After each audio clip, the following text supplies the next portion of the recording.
السلام علیکم میرے عزیز دوستو، آج میں آپ کو موزے پر مسح کا بیان بتاؤں گی۔ بسم اللہ الرحمن الرحیم۔ چلیے ہم شروع کرتے ہیں موزوں پر مسح کا بیان۔ جو شخص موزہ پہنے ہوئے ہو تو اسے وضو میں پاؤں دھونے کے بجائے مسح کرنا جائز ہے، لیکن پاؤں کا دھونا بہتر ہے۔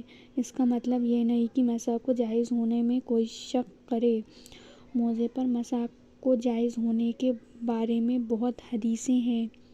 موزے پر مسح عورتوں کا بھی جائز ہے، لیکن جس پر غسل فرض ہو وہ موزوں کا مسح نہیں کر سکتا۔ مسح کرنے کے لیے کچھ شرطیں ہیں جو اس طرح ہیں۔ اب ہم مسح کرنے کے لیے کچھ شرطیں پڑھیں گے کہ موزوں پر مسح ہو سکتا ہے یا نہیں۔ جس پر غسل فرض ہے تو وہ مسح نہ کرے، وہ سیدھے ہی غسل کرے۔ جو غسل نہیں کر سکتے، جو ہاتھ پیروں سے مجبور ہیں، وہ مسح کر سکتے ہیں موزے پہن کے۔ اس کا فرسٹ پوائنٹ ہے موزے ایسے ہوں کہ ٹخنے چھپ جائیں، اس سے زیادہ ہونے کی ضرورت نہیں، اور اگر تھوڑا کم ہو جب بھی مسح صحیح ہے، لیکن ایڑی نہیں کھلنی چاہیے۔ ہم موزہ پہنے تو ہماری ایڑی نہیں دکھیں، ایڑی سے اوپر ہونا چاہیے تبھی مسح ہوگا۔ اس کا سیکنڈ پوائنٹ، موزہ پاؤں سے چپٹا ہو تاکہ اس کو پہن کر آسانی سے چل پھر سکیں۔ تھرڈ پوائنٹ، موزہ چمڑے کا ہونا چاہیے۔ اگر صرف تلا چمڑے کا ہو اور باقی کسی اور موٹی چیز کا جیسا ریکسین وغیرہ تب بھی صحیح ہے۔ موزے کا ہمیں کون سا موزہ استعمال کرنا ہے؟ سمپل والا موزہ نہیں، اونی والا موزہ نہیں، ہمیں استعمال کرنا ہے چمڑے کا موزہ۔ اور چمڑے کا موزہ بھی ایسا جو کہ تلے والا نہیں ہونا چاہیے، پورا موزہ ہونا چاہیے۔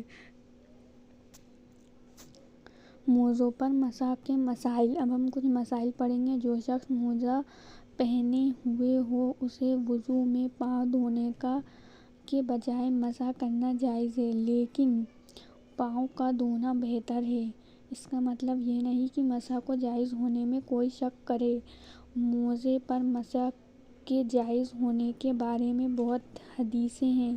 موزے پر مسح عورتوں کو بھی جائز ہے، لیکن جس پر غسل فرض ہے وہ موزوں پر مسح نہیں کر سکتا۔ مسح کرنے کے لیے کچھ شرطیں ہیں جو اس طرح ہیں۔ یہ موزوں پر مسح ان لوگوں کے لیے جو غسل جن پہ فرض ہے تو وہ نہ کریں، اور جس پہ غسل فرض نہیں ہے تو وہ مسح کر لیجیے۔ اس سے آپ کی نماز بھی ہو جائے گی اور وضو بھی ہو جائے گا۔ ان باتوں کا خاص خیال رکھیے۔ اس کا فرسٹ پوائنٹ، عام طور پر استعمال ہونے والی سوتی، اونی یا نائلون کے موزے پر مسح جائز نہیں۔ ان کو اتار کر پاؤں دھونا فرض ہے۔ جیسے کہ سوتی، اونی یا نائلون کے ہم موزے پہنتے ہیں تو اس کو اتار کر ہی وضو کریں۔ سیکنڈ، موزہ وضو کر کے پہنا ہو، اگر باوضو پہنے تو مسح جائز نہیں۔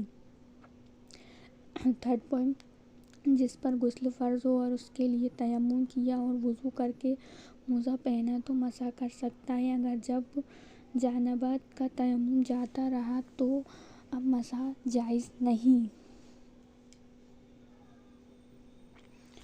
مطلب یہ کہ ہم وضو کر کے اگر تیمم کر کے ہم مسح کریں تو یہ جائز ہے۔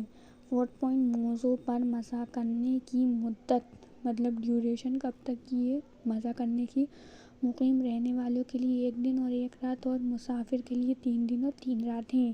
اگر ہم ایک بار مسح کر لیں چمڑوں کے موزے کے اوپر، اگر ہم سفر میں تو 3 دن تک لیے جائز ہے، اور مقیم والوں کے لیے 1 دن اور 1 رات کے لیے۔ ففتھ پوائنٹ، موزہ پہننے کے بعد پہلی بار جو حدث یعنی وہ عمل جس سے وضو ضروری ہو جاتا ہے ہوا اس وقت سے معدت مانی جائے گی۔ جیسے صبح کے وقت موزہ پہنا اور ظہر کے وقت پہلی بار حدث ہوا تو مقیم دوسرے دن کی ظہر تب تک بھی وضو کرے پاؤں دھونے کی بجائے موزوں پر مسح کر سکتا ہے۔ مطلب 1 دن تک ان کا مسح جو ہے وہ چل جائے گا جو کہ مقیم ہیں، اور مسافر چوتھے دن کی ظہر تک، جیسے پہلے دن ظہر کے نماز کے لیے مسح کرا تو چوتھے دن ظہر کی نماز کے لیے مسح کر سکتے ہیں۔ اس کا 6 پوائنٹ، اگر موزہ پھٹا ہوا یا سلائی کھلی ہوئی ہو تو وہ پاؤں کی چھوٹی 3 انگلیوں کے برابر یا اس سے زیادہ پھٹا نہ ہو، ورنہ اس پر مسا جائز نہیں۔ تھوڑا سے پھٹا ہوا ہو تو چل جائے گا، اگر 3 انگلیوں یا اس سے زیادہ کے برابر پھٹا ہوا ہو تو آپ دوسرا لیجیے موزہ چمڑے کا اور اس کو استعمال کریے۔ اتنا زیادہ پھٹا ہوا موزوں کا استعمال نہ کریے، اس سے مسا نہیں ہوگا۔ بہت سارے مسائل ہیں، ان سب باتوں کا خاص خیال رکھیے، اور مسا کن چیزوں پہ جائز ہو کن چیزوں پہ نہیں یہ میں نے آپ کو بتا دیا ہے، تو ان سب باتوں کا خاص خیال رکھیے، نہیں تو آپ کو مسا جائز نہیں ہوگا۔